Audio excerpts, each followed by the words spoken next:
দিছপুৰত আন্তঃজিলা ৰুলবল চেম্পিয়নশ্বিপ 2024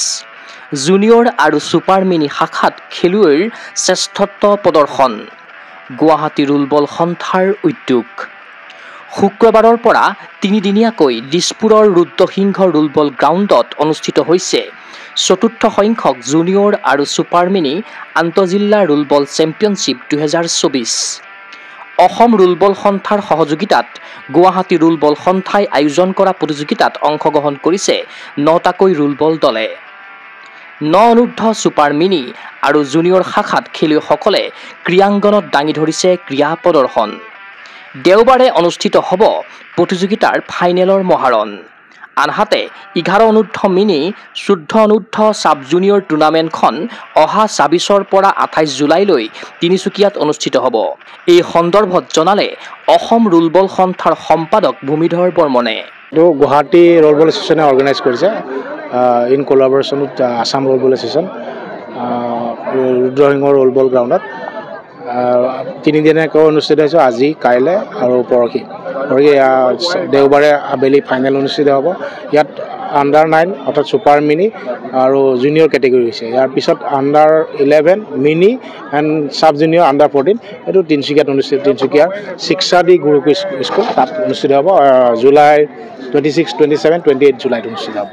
ইয়াত আপোনাৰ 9টা দল হৈছে আৰু তিনিচুকীয়াত আপোনাৰ 15টা দল হ'ব আমাৰ মানে এই ৰাতিপুৱা যি আণ্ডাৰ 9 খেল আছিল আমাৰ কামৰূপ মেট্ৰৰ মচলি গ'লকিপাৰ তেওঁ মানে ৰাতিপুৱা আহি পোৱা নাই তেওঁ তাৰপিছত অলপ পিছত মানে অভিভাৱকে ফটো এখন দিলে যে তেওঁ মানে নাও মানে কি বোটত আহি আছে মানে হয়তো তেওঁৰ এৰিয়াটোত পানী হৈছে সেইটো কাৰণে কিন্তু আহিলে টাইমত আহিলে খেলিলে শুক্ৰবাৰে দিছপুৰৰ ৰুদ্ৰসিংহ ৰুলবল গ্ৰাউণ্ডত অনুষ্ঠিত ছুপাৰ মিনি আৰু জুনিয়ৰ আন্তঃজিলা ৰুলবল চেম্পিয়নশ্বিপৰ উদ্বোধনী অনুষ্ঠানত খেলুৱৈসকলে সকলোৰে সন্মুখত পাঠ কৰে শপত বাক্য Play fair and respect all participants. I will uphold উদ্বোধনী অনুষ্ঠানত উপস্থিত থাকিল ক্ৰীড়া সঞ্চালক প্ৰদীপ টিমুং যুটীয়া সঞ্চালক অন্তৰা গগৈ জিএছএৰ CEO মুনিন নবিছ অসম ৰুলবল সন্থাৰ সভাপতি মিফতাউদ্দিন আহমেদ সম্পাদক ভূমিধৰ বৰ্মনৰ দৰে বিশিষ্ট ব্যক্তিসকল ৰুলবলৰ মেচ প্ৰত্যক্ষ কৰি আনন্দিত অসম চৰকাৰৰ ক্ৰীড়া আৰু যুৱ কল্যাণ সঞ্চালকালয়ৰ ক্ৰীড়া সঞ্চালক প্ৰদীপ টিমুং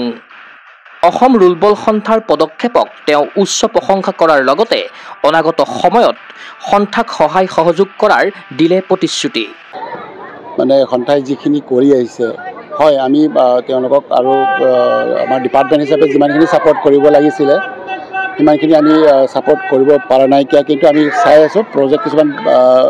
দিম বুলি আমি প্ৰপ'জেল দিছোঁ এতিয়ালৈকে হৈ উঠা নাই প্ৰপ'জেল কিন্তু আমি বনাইছোঁ এটা ইয়াক কভাৰ কৰা কিবা কৰাৰ কাৰণে আমি তেনেকুৱা প্লেনিং এটা লৈ আছোঁ কিন্তু কেতিয়া আমাৰ এইবাৰ বাজেট অলপ যিহেতু আমাৰ অলপ টাইট আছে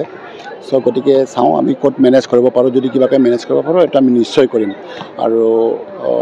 বাকীটো ক'ব মানে কি আৰু এওঁলোকে যিমানখিনি কৰি আছে নিজৰ প্ৰচেষ্টা নিজৰ যিমানখিনি আগবাঢ়ি আছে খেলা পাতি আছে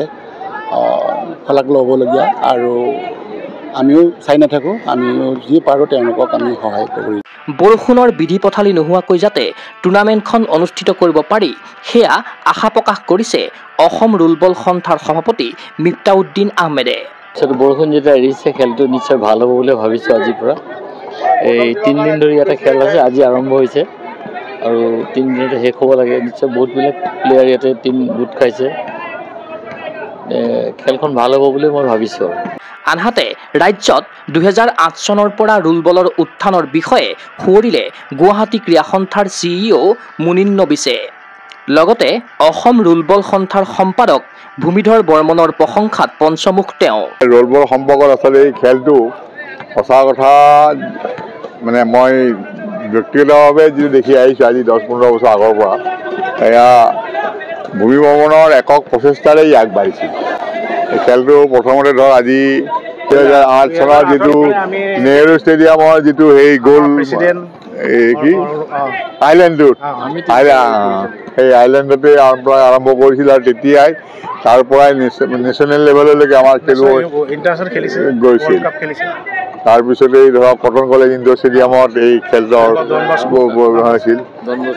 তাৰ পৰা আহি এটা পৰ্যায়ত এইখিনিলৈ আহিছে আৰু তাতে আমাৰ আহমেদ ছাৰ বা ভূমি ভৱনৰ প্ৰচেষ্টাৰে আজি এই স্তৰ লাভ কৰিছে এই স্তৰতহে মানুহে আচলতে যিটো প্ৰসাৰতা খেলৰ প্ৰসাৰতাটো আগবাঢ়িছে মানুহে গম পাইছে যে ৰোল বল বা স্কেটিং বুলি এটা উন্নত মানৰ খেল আছে আৰু আজিৰ তাৰিখত ময়ো প্ৰায় 2-3বাৰ আহিছোঁ আমাৰ উঠি অহা প্ৰজন্ম উঠি অহা ল'ৰা ছোৱালীখিনিয়ে যথেষ্ট উৎসাহেৰে ইয়াক গ্ৰহণ কৰিছে ক্ৰীড়া অনুৰাগীৰ আশা চতুৰ্থ জুনিয়ৰ আৰু ছুপাৰ মিনি আন্তঃজিলা ৰোল বল চেম্পিয়নশ্বিপ 2024 হওক সাফল্যমণ্ডিত। চিন্ময় বৰাৰ প্ৰতিবেদন গগো স্পৰ্টছ এনে।